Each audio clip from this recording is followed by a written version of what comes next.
Hello, lovelies. Welcome to Horror 421, the podcast, with your host, your friendly small-town horror author, Charles Campbell. Sit back, relax, and enjoy the frights in this week's episode.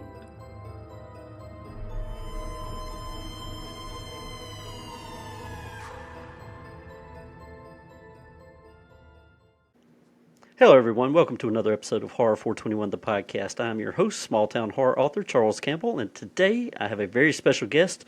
She was with us last season on Horror 421, and I became a big fan when I picked up this movie called 1031 a couple years back. And she's done a great job on this film, but she does so much more than this. Welcome back to the show, Jenn Nangle. Thank you. Thank you for having me. Well, thank you for coming back. You have been up to so much stuff since we last spoke. And Have I? It's yeah, all a you have. blur. All of it. Yeah, you have. But for my listening audience, if you can give them a brief overview of what you've been up to since the last time we spoke, and maybe give yourself a little introduction to the folks who didn't catch you last year, and let's find out what's been happening in Jenn Nangle's world. I literally do not even remember what we were talking about. I did not do my homework. I should have. Was I finished? Was I finished with Body Count? Yes. We talked about Body Count. You sent me a screener copy. I watched it. It was awesome. We did discuss Body Count, but you can bring that up again. I'm sure we have new listeners that haven't heard the backstory on that. But All right. What have you been doing? Well, clearly I finished up with Body Count. Yep. And I have been hitting the convention circuit. I went to Gross Fest. I went to Slash and Bash.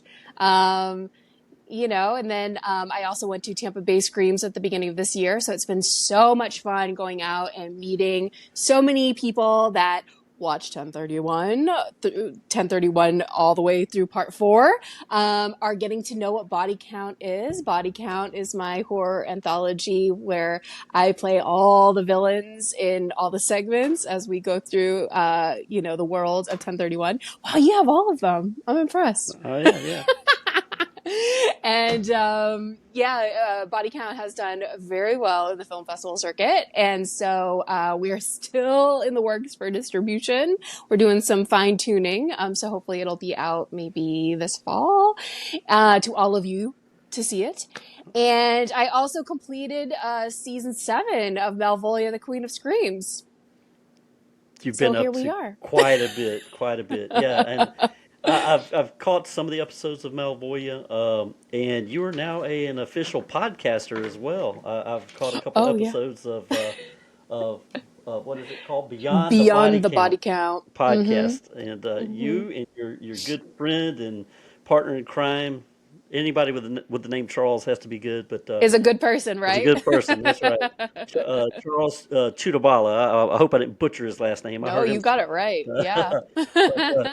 That dude is high energy, super high energy. I don't know what fuels him, but I need some high on life. He is high on life. Yeah, he is high energy. So I made the mistake of introducing him to energy drinks, so that's always been an adventure now too.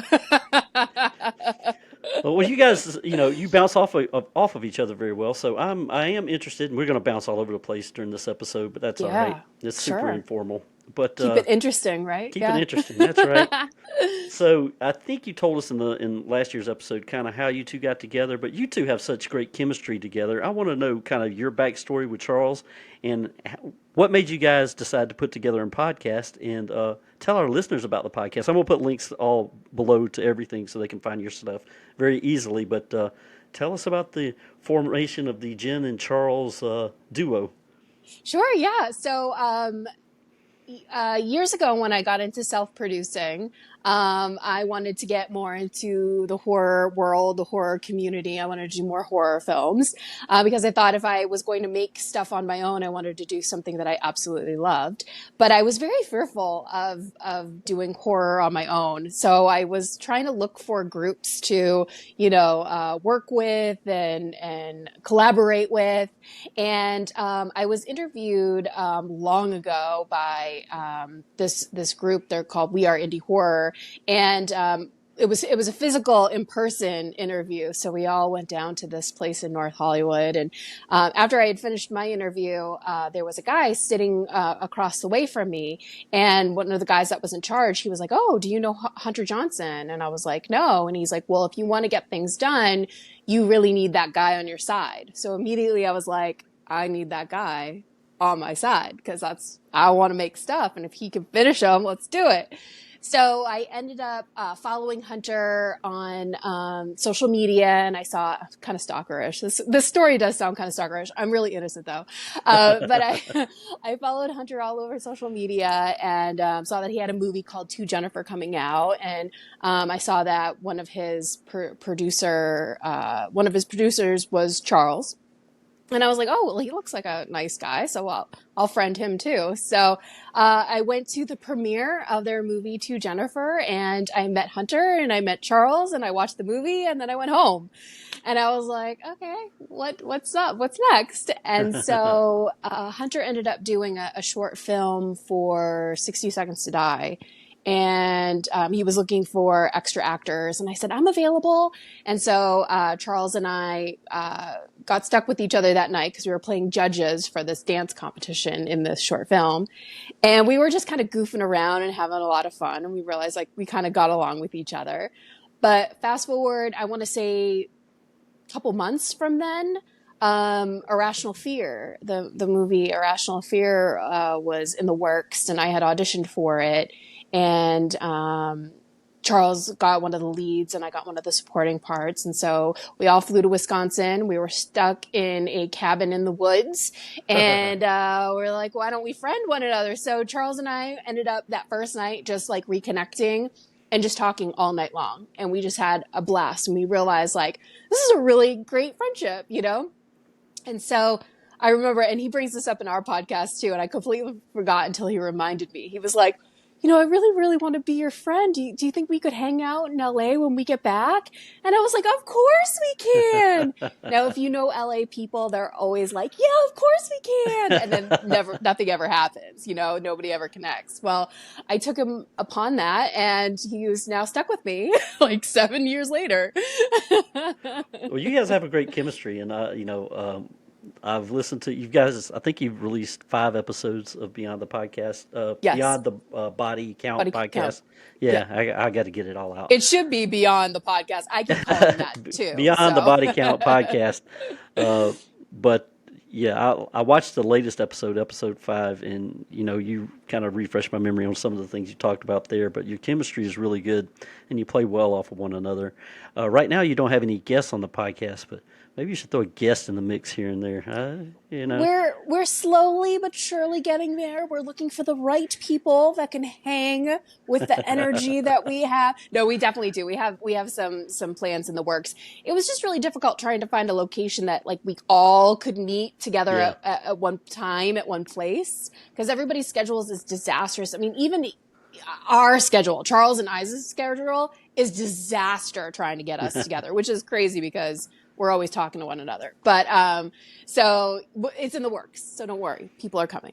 When you have connections all over the country, you're dealing with different time zones. I'm East Coast, you're West Coast. So yes, it's still pretty early in the day for you. I'm an old guy, so I go to bed at like 9 o'clock. So I'm just kidding.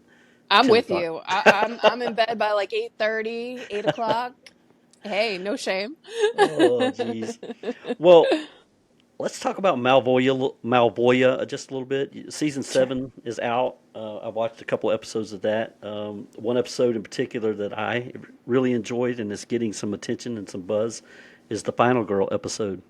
Yeah. I really enjoyed that, and I really loved the setup. But tell me how you brought season 7 together, and what went into to getting it off the ground again. You've been through 6 seasons, and you got to get it together for season 7. And I haven't watched all the seasons yet, but season 7's spectacular. It's some good quality stuff. So. Thank you. Well, after season 6, I ended up skipping a year because I was knee deep, maybe neck deep in body count, because I pretty much did a majority of the post myself for body count. So when it came time to like, are we going to do a season 7? I was like, No, I honestly thought I was done. I thought I was done with the series. I didn't know what else I wanted to say or what else I could even do. I felt like I had just done everything that I could possibly think I could do. And, we went through body count, and then, my phone wasn't ringing and nobody was asking me to be a part of their project. So I was like, all right, let's do season 7, But I wanted season 7 to be different because I wanted to just have fun. The previous season started to get a little unfun. Is that a word? Unfun? It is now. There we go. I just made up a word. That's and right. as stressful because I was always trying to think of what other people would like. Would our audience like this? Would our audience want to watch this? Would they like this? And then I was always grasping for short films to host. Like I was towards the end of season 6, I was really kind of reaching out and begging people, like, can I please host your short film? And, I think it started to wear on me. And so when it came to season 7, I was like, no, I'm just going to do whatever makes me happy. And that's exactly what we did. Whatever made Jenn happy, that's what we did. And we just had fun and we laughed for months. And that was the most important thing to me, was I just wanted to laugh again. Because also body count was extremely stressful. I was so sick during that whole shoot. A majority of the time we were shooting, I was so sick. And I just really wanted to have fun again. And if you watch season 7, I think you can see that. So. Oh, yeah. For sure. What about Final Girl? Let's talk about that. Yeah, sure.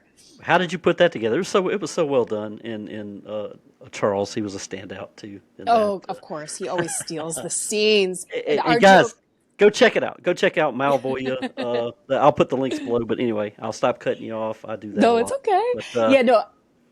But, our joke, Charles and I just joke, is whose show is this? Whose series is this? Because he's always stealing the limelight. He's always stealing people's attention. And I'm like, this is Malvolia, the Queen of Screams. But anyway, it's great. It's great to collaborate with him, and we have a lot of fun. But when it came to doing the Halloween special this year, I had no money, and I was like, what are we gonna do? I have no inspiration.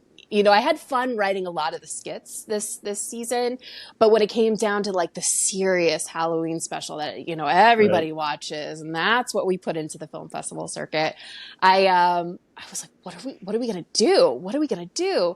And so a couple months prior, a writer, he also is a podcaster too, Eric Lawson, he wrote Holly Hatchet for Body Count. He had sent me a couple of his scripts that he had written. And at first, none of them really fit the Malvolia, life, the environment that we created, the world that we created for Malvolia. And so I passed on a lot of them. And then I took a second look at his Final Girl, and I was like, well, if he is open to me rewriting it so it can fit the whole Malvolia universe, I'm going to use this. And so he was super chill, super cool. Yeah, whatever you need, whatever you want.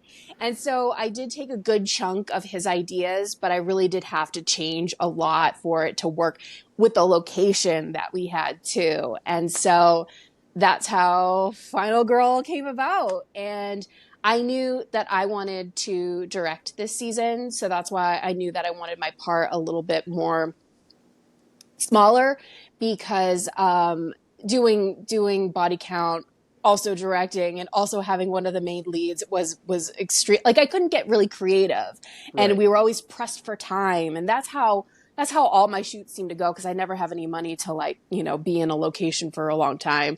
So I wanted to actually really, really direct and have fun and really work with the actors and really just make this story come alive the way that I wanted to. And I think we were very successful with that.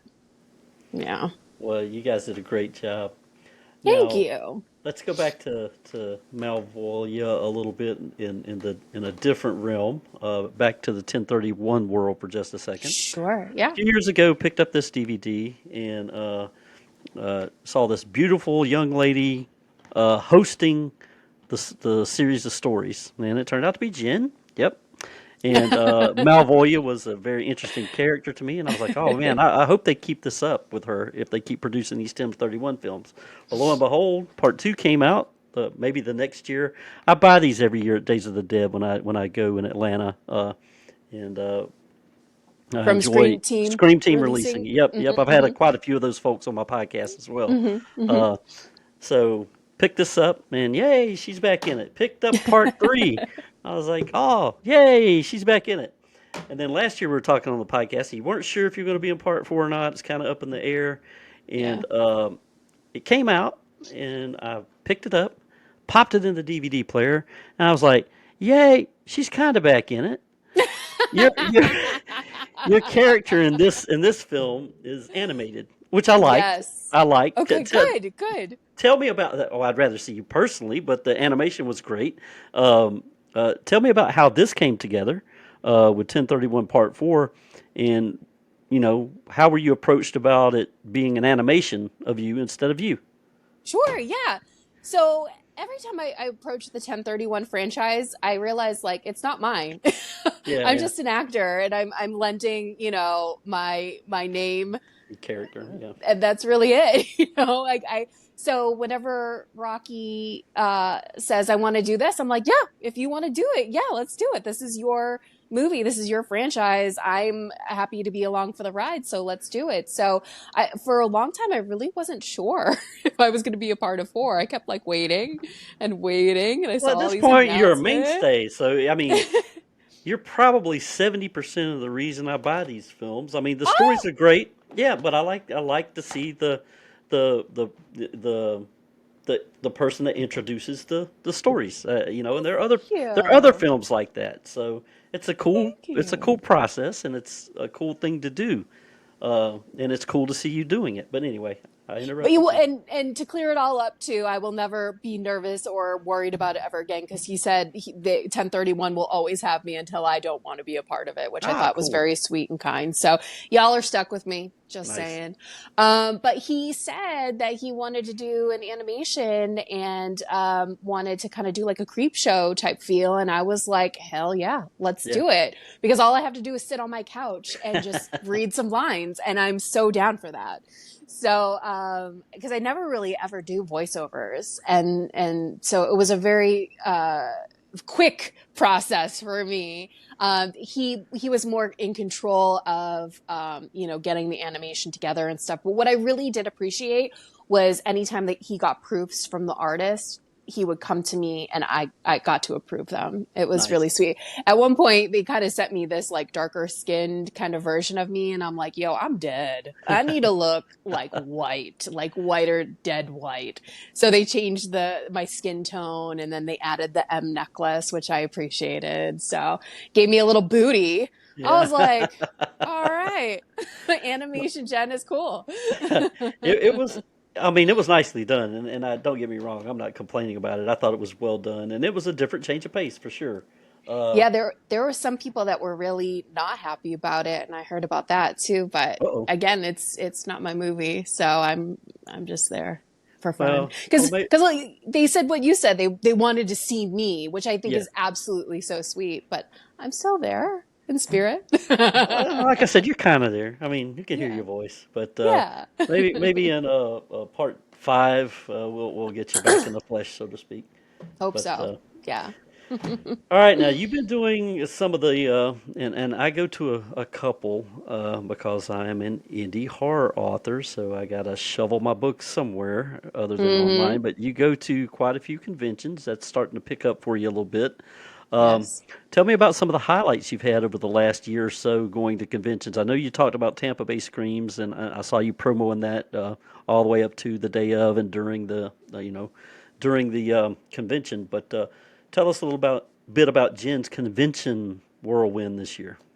Sure, I had a blast. I've always seen conventions as a way for me to kind of show people who I am.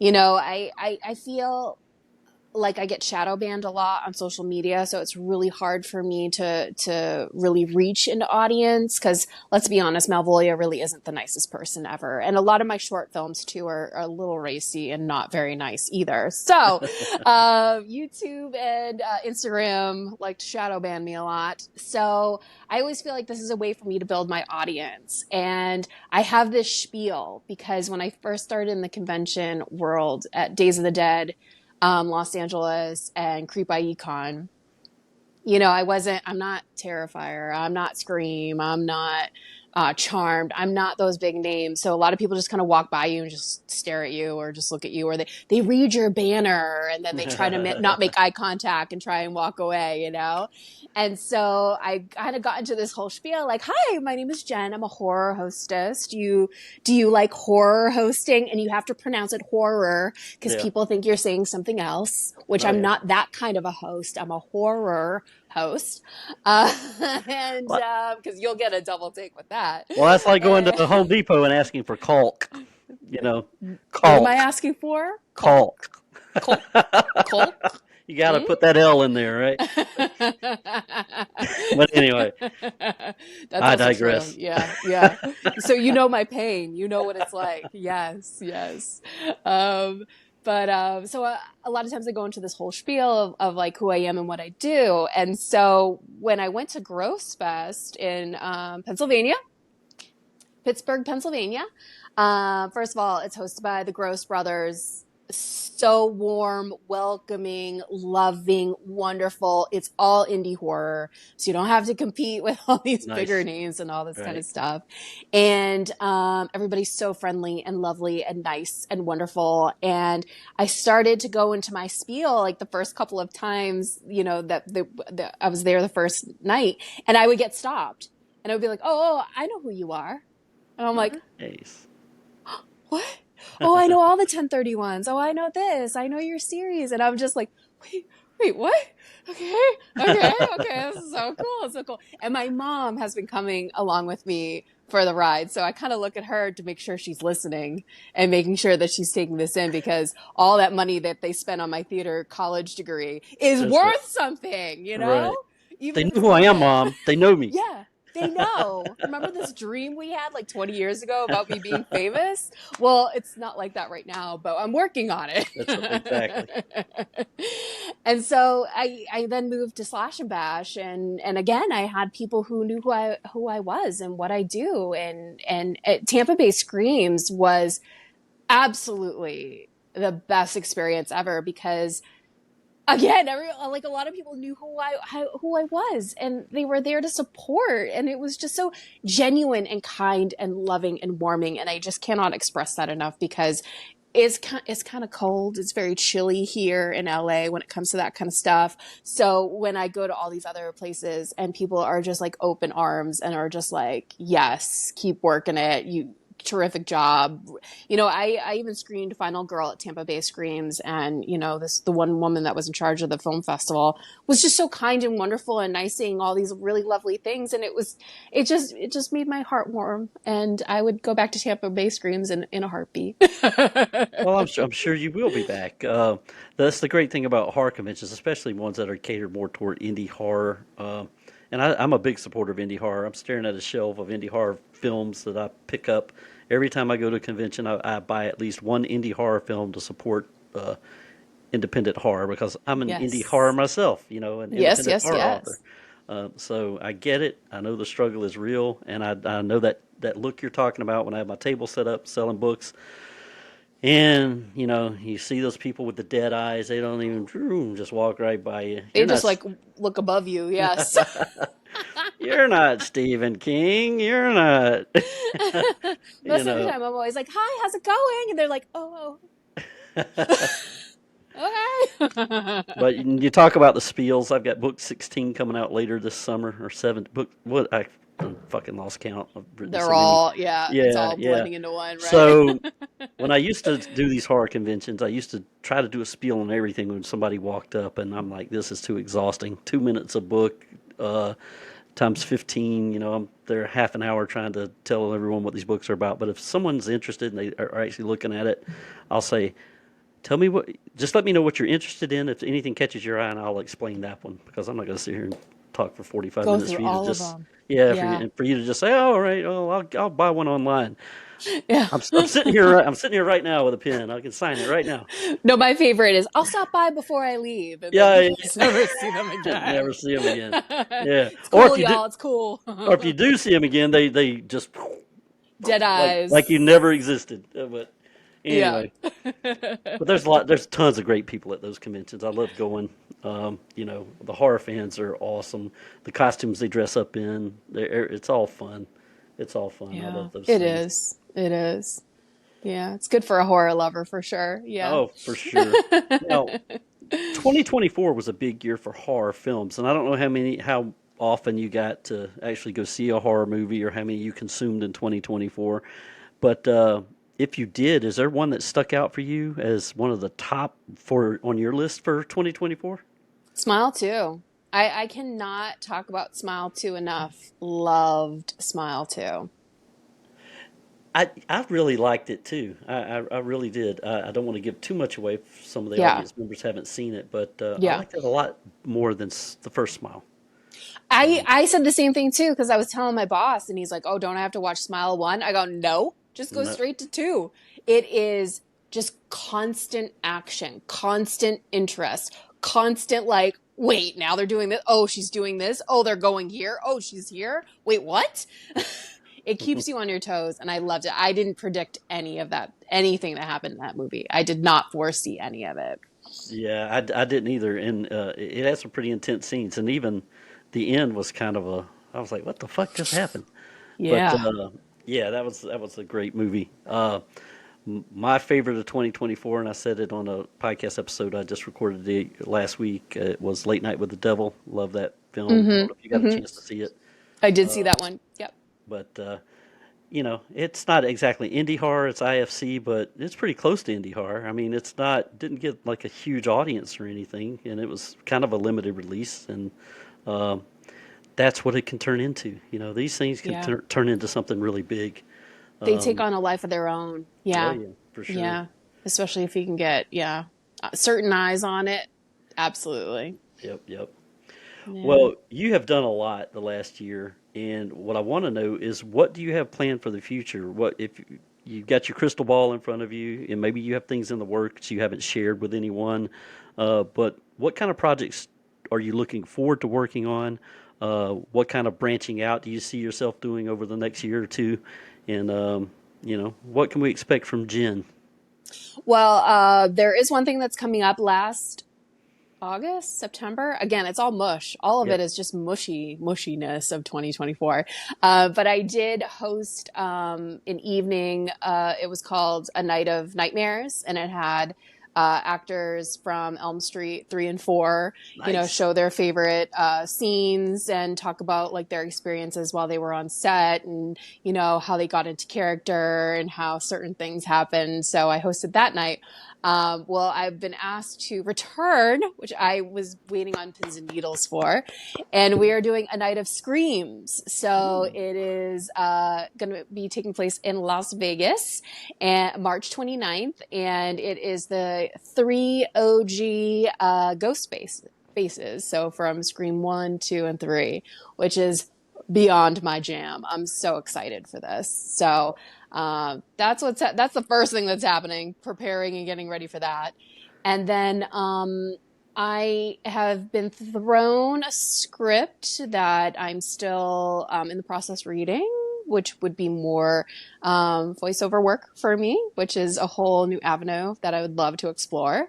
And then I do have a couple of scripts for feature films, that I've been wanting to do for so long. It's just finding the right place and the right time and the right amount of money. And but one of them I may just say screw it and just completely do on my own and be the director of photography and be the director and be the lead actress and then just see where it goes. But we'll ooh, see. nice, nice. It's an idea I've had for years that I just am kind of at the point where it's like, if I don't do this now, when am I ever going to do it? So just do it.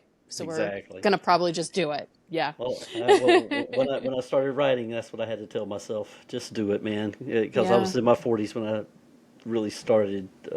I'd done it through high school, and I was like, if you're gonna do it, now's the time to do it. Stop fucking talking about it and just do it. Just do it. And Yeah. 40s isn't that late either. You know, people are doing stuff in their 60s and their 80s. Yeah. So you still have a whole lifetime's worth of work you could do. Yeah, yeah. Well, I'm always interested in the creative minds, and I know you kind of run the gamut because you write, you direct, you produce, you do pretty much everything you can do to put something together. So if it's a film or a series or whatever you need to do, it sounds like you do whatever you need to do to get the job done. So how do you get in your creative mindset? If you have an idea and you want to flesh it out and you want to make a story out of it, what does Jen do to sit down and make that happen? Well, if you had asked me this years earlier, I would have said it's just some little spark thing would have, popped up and I would have just sat down and wrote it. And I never have a lot of restrictions on when I write. I obviously have to kind of write around locations that I have or I have access to, or if I know what location we're going to be shooting at, that's what I'll write it around. But other than that, I kind of let a story kind of take on its own. If you've ever seen the deal that I did, it's a short film that did go viral on YouTube. That started with the other actor coming to me and saying, I need something for my actor's reel. Can you write me a scene? And I was like, yeah, I'll write you a scene and I'll direct it. What do you want? And he's like, well, I want to be holding a gun. I want to be able so I can show people that I know how to use a gun and all that kind of stuff. And I was like, all right. And then it turned into, well, if I'm going to shoot this for him, I want to be a part of it. I That's want to right. be in it. And then it turned into, well, we'll get a director. And then it just turned into this crazy scene that I just took one thing and I watched a true crime thing. And so I took this from that and this, and then it just took on a life of its own, which I thought was really fun. But nowadays, I don't know. It's very disappointing because I kind of, second guess myself now, or I like, oh, I've already done that, or I've already said something like that, or I've already, went that route. When really I should just say, forget it and just do whatever it needs to do. Just sit down and just write again. But, here we are. So maybe I'll get back to that. I do have some ideas I've been trying to, sort in my brain. Yeah. But really, I just need to sit down and just write. Just do it. Just do it, like we've been talking about. Just do it. That's right. Well, from a horror perspective, and we may have talked about this last year. Like you said, it gets muddy. Yeah. But from a horror perspective, who are some of your influences coming up when you're obviously a horror fan, but a much younger Jen way back in the day when you first got introduced to horror? Who really got you going in the horror business?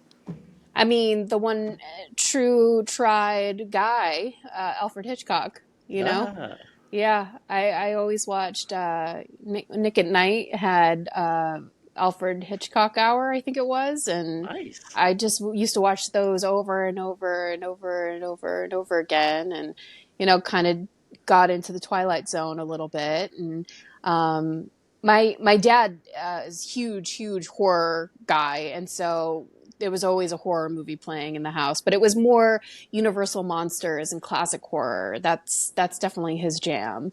So, and then growing up, I had a bunch of readers in my family, so it was always like vampires and Anne Rice and Interview with a Vampire, discussions about the books and stuff like that. So, yeah, those are the influences back in the day for sure. I never really got into Jason and Freddy, but not until like I was older.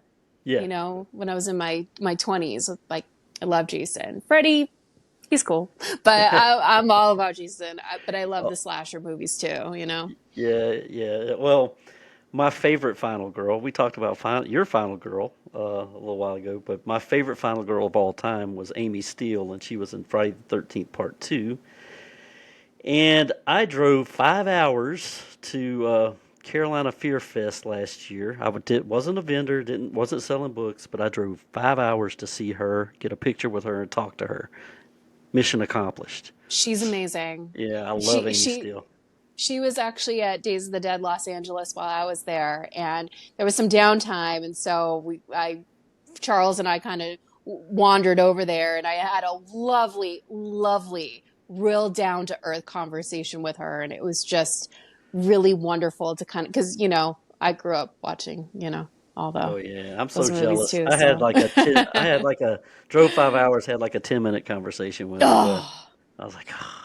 Well, I know about her workout regime and how she does the sauna. Maybe this is TMI. Maybe I shouldn't be telling her secrets, but she does the sauna a lot and stuff like that. So it was really fun. It was really cool. Oh yeah, she's so fit. She's so fit. She's super nice, and she will always be, until I'm in my grave, my favorite final girl. So there you go. Amy Steele is awesome. So shout out to Amy Steele. Yeah. Maybe I get her on the podcast one day. She's kind of hard to. Maybe. We don't know. We'll see. Hard to nail down. Yeah. Hard to nail down. But they all tend to be like that. Yep. Well, the bigger they get. Now, see, I got David Howard Thornton on here a couple of years ago before Terrifier 2 blew up, and then that blows up, and then I can't get him back on the show. But I got the producer on, Phil Falcone. He's been on a couple times. Got one of the guys that worked on it in the movie Stream, Michael Levy. He'll be coming on in the next few weeks. And, but I have Jenn freaking Nangle on the show. Can you believe that? Malvolia herself. Wow, that's amazing. Thank you. Thank you. But I am a fan, and I know that you have a lot of fans out there. A lot of people have purchased those 1031 films.